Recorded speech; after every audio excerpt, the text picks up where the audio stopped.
pergi ke kota membeli manggis, hingga sebentar ke rumah paman. Perkenalkan, nama saya Di Michael Paris, siap menyapa semua teman-teman.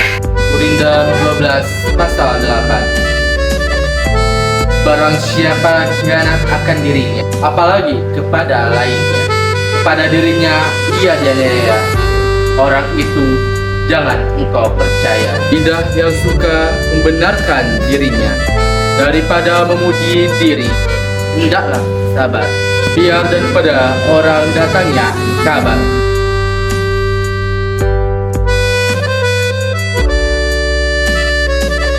Orang yang suka menampakkan jasa, setengah daripada syirik mengaku kuasa. Kejahatan diri sembunyikan, kebaikan diri diamkan.